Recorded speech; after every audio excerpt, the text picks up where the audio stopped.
Mas eu queria fazer nesses. O doutor Fernando deu aqui 5 minutos, 5 a 10 minutos aqui, algumas considerações, evidentemente, não na parte técnica, né, do SPED aí, mas de uma parte em paralelo, que é a questão desse mundo virtual, né, e da questão da segurança da informação, que tem a ver, né, diretamente com esse mundo virtual e com os conceitos que foram colocados aí, digamos assim, de uma maneira prática no SPED, mas que são conceitos aí de segurança da informação.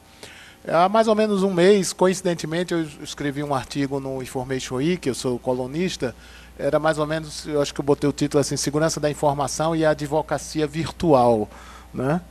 É um artigo simples, pequeno, né, mas eu chamando a atenção, né, principalmente mais voltado para o mundo, né, dos advogados aí, que estão que está incrementando esse uso do mundo virtual e eu entendo que precisa conhecer alguns conceitos.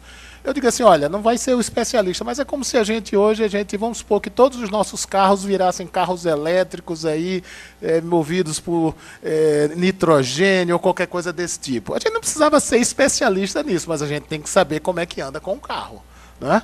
Tá certo? Hoje a gente olha lá a gasolina, como é que tá, e como é que eu vejo nitrogênio, sei lá, naquele.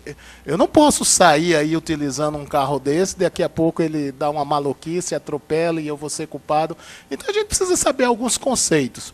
E nesse artigo eu coloquei, né, chamei um pouco de atenção da questão do certificado digital, né, e eu queria fazer, né, nessa primeira parte, depois eu volto, depois do doutor Fernando aí, alguns links, né, que a doutora colocou aqui, né, em termos de responsabilidade, né, até pegando o final aí, eu vejo cada vez mais que a responsabilidade da informação chega a ser do executivo da organização, isso tanto vale para organizações de advogados como as grandes companhias aí. A legislação começa, retirando instituições financeiras, a legislação começa a ficar falando explicitamente da segurança da informação. Por exemplo, a lei de crimes eletrônicos diz, olha, é crime invadir se existir mecanismos de segurança. Tá? Então, as empresas precisam ter mecanismos de segurança.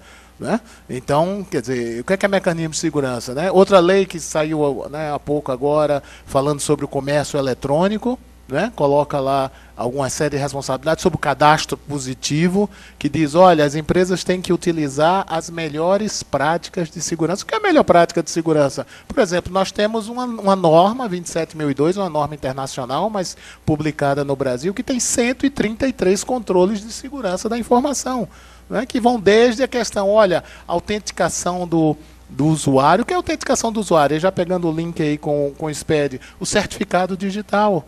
Né? Então, por exemplo, e se alguém na tua empresa pegar aquele certificado digital que foi dado para uma pessoa e utilizar, tá? E pedir a senha e utilizar, porque já está acabando a hora, tem que mandar o arquivo até meia-noite ou até 10 horas da manhã, ou seja lá qual for, né?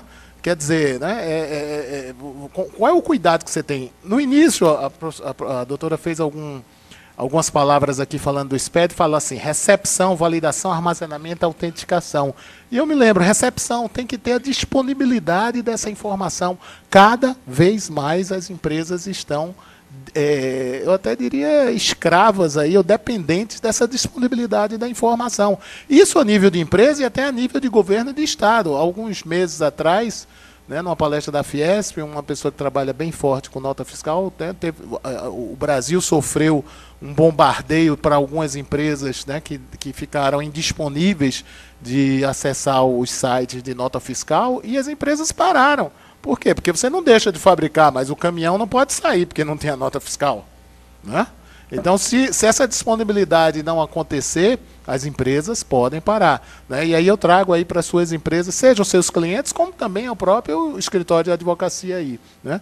A questão de validação está amarrada muito com o certificado digital, e aí as empresas e os escritórios têm que ter cuidado como é que eu uso esse certificado. Né? Eu tenho o certificado pessoa física, tenho o certificado pessoa jurídica aí, né? E com certeza esse também, o mau uso disso pode facilitar, eu acredito que o doutor Fernando talvez fale aí, da questão de fraudes.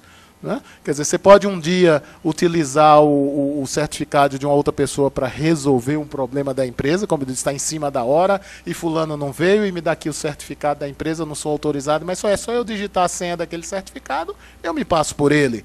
Né? Nesse dia eu resolvi o problema da empresa sem nenhuma má fé. Né? Mas de repente eu posso fazer outras coisas depois. Né? Tá certo?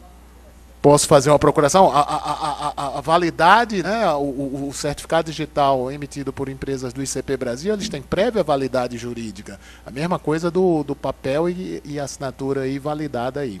Tá? Então essa questão, a autenticação, quer dizer, essa questão da autenticidade de valer quem fala aí, né? E algumas outras coisas, como você falou, da questão de sistemas, né? Quer dizer, correção do sistema. O sistema errou. Peraí, mas de quem é a responsabilidade? Isso é um mundo. Eu sei que, né? Quer dizer, de quem fez o sistema, de quem usou. Mas eu te entreguei o sistema e você não testou, né? Quer dizer, isso faz parte de um bom profissional da tua empresa aí, né? Também testar esses sistemas, ou você aceitou esse sistema aí. Né? E um outro conceito, né, para terminar nessa primeira intervenção mais rápida, é a questão com o documento eletrônico. Né? Eu confesso que eu passei muito tempo ainda para a gente... O que é o documento eletrônico? Eu entendo o documento aqui, o papel. E aí a gente tem que ter um conceito bem simples, né, que é o seguinte: olha, o papel é a mídia, o que vale é a informação que está escrita. Quando se autentica, né, vamos dizer, uma assinatura convencional lá no cartório, está se autenticando não é o papel, está se autenticando aquele desenho daquela informação que é tua assinatura. O documento por semelhança, por semelhança. O documento eletrônico, na realidade, é a informação, e acreditem, né, não vamos entrar na parte técnica, que aquele certificado digital tem uma regra matemática, tem toda uma... Né, que funciona e que tem uma boa garantia, né, que inserindo ali, junto com aquelas informações, vai dar essa garantia dessa autenticidade, dessa veracidade. Mas o documento eletrônico, ele existe, a informação, ele pode estar... Né? Em um disco ele vai estar armazenado, e aí é uma outra preocupação que se precisa ter com esse armazenamento das informações. Né? E se eu perder as informações que estavam no meu disco? Tá? Quais são as consequências legais? Né? E aí eu deixo até essa questão aí para os advogados aí.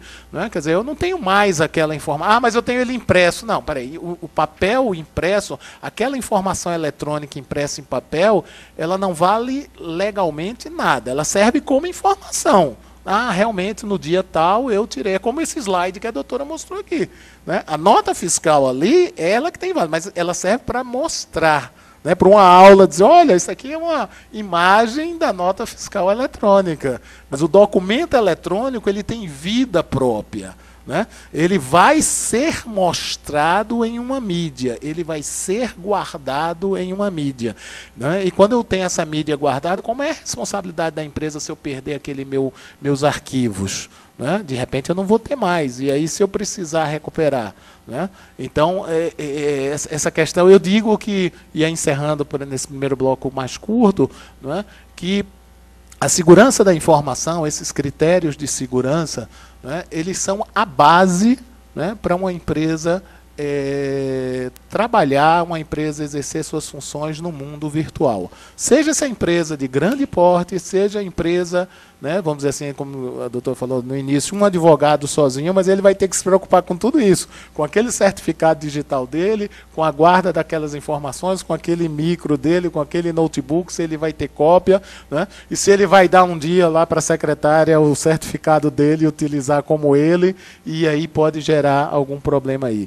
Então, nessa primeira interação de 5 minutos, é levantar essas questões, e acho que depois, quando você falar de fraude aí, eu acho que essas questões vão ficar mais visíveis aí, porque na hora que a gente está no mundo virtual, a gente tem outros controles que a gente precisa seguir, senão a gente pode cometer erro ou sofrer fraudes aí, ou ações de má fé.